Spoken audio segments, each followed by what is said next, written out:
Dear friends, welcome to Know Thyself YouTube channel. Good morning. Hope you're all staying safe and keeping well. I sincerely thank all of you who have subscribed to this channel and follow the channel. If you find the contents of the videos uploaded in this channel useful, please subscribe to this channel and click the notification or the bell icon so that you can be notified when a video is uploaded. Kindly share the videos with others or on the internet.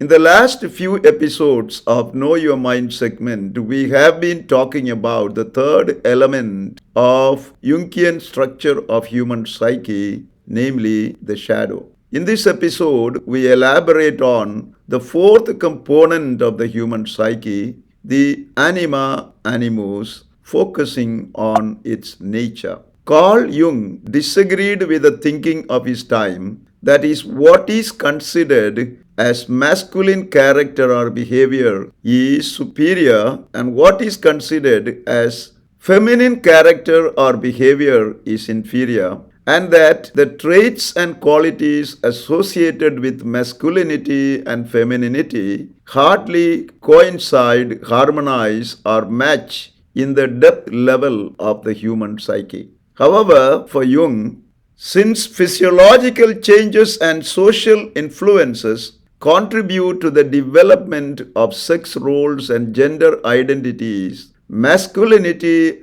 and femininity are neither superior nor inferior to each other, or are they opposed to each other, but they are essentially connected. This implies that masculinity includes certain amount of femininity and femininity contains certain amount of masculinity. Hence, discouraging men to explore their feminine aspects and women to reconnoiter their masculine characteristics would undermine their psychological development. Jung attempts to explain this interconnectedness of gender identities with his notion of anima animus. Latin nouns anima and animus are the feminine and masculine genders respectively, and the terms represent soul or true self. Jung used these terms to refer to the archetypal images that underlie the experience from members of the opposite sex. Anima is the image of the woman in the eyes of man, and the inner feminine aspect of his soul or true self, while animus is the image of the man in the eyes of the woman, and the masculine side of herself in her soul or true self. Anima expresses the fact that men have minority feminine qualities, and animus expresses masculine qualities within women. Thus, in every woman there is a man, and in every man there is a woman. For Jung, the anima animus, the feminine masculine archetype, is comparable to Eros Logos archetype the Greek philosophers spoke about. Eros, the female, is associated with receptivity, creativity, relationships, and wholeness, while Logos, the male, is identified with power, thought, and action. Anima animus, as the fourth component of the human psyche, resides below the shadow in the unconscious mind and hence remains beyond the awareness and direct perception, though you can become conscious of them. Let us elaborate on the notion of anima animus further. First, anima. Anima is the inner feminine side of man. It is a complex in the personal unconscious, which is deeply rooted in the collective unconscious, that is, the cumulative experience of women with men over the generations. Anima is unconsciously created in every male child and is initially identified with a personal mother figure.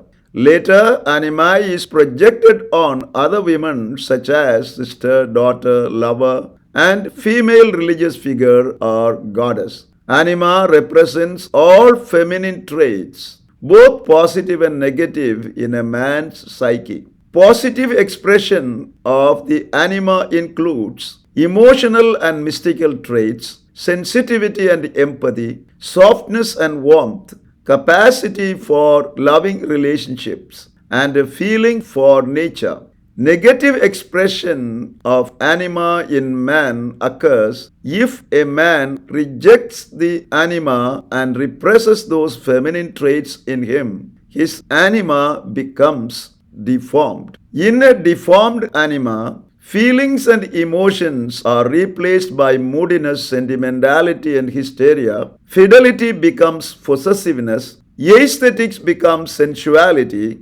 Tenderness becomes effeminacy, and imagination becomes mere fantasizing. Thus, anima has a great influence on a man's personality. It is reflected in his relationship with women and in the female characters which appear in his dream or fantasy. The best way for a man to live with his anima is to assimilate and integrate it into his personality and discover the sensitive aspect of his personality with its help. Second, animus. Animus is the inner masculine side of the woman. Like anima, animus belongs to the personal unconscious and the collective unconscious and is a personal complex and has an archetypal character. Animus is unconsciously created in every female child and is initially identified with a personal father figure. Later, animus is projected on other men such as brother, son, lover, and male religious figure or God. Animus represents all masculine traits, both positive and negative, in a woman's psyche. Positive expressions of the animus includes conviction, assertiveness, courage, strength, vitality, and a desire for achievement. Negative expression of animus in a woman occurs if a woman rejects his animus and represses those masculine traits in her. Her animus becomes deformed. In a deformed animus, assertiveness will become aggression and ruthlessness. Analytical thought will become argumentativeness and the like. Thus, animus has a great influence on a woman's personality. It is reflected on actual men a woman encounters in her lifetime, especially in relationships,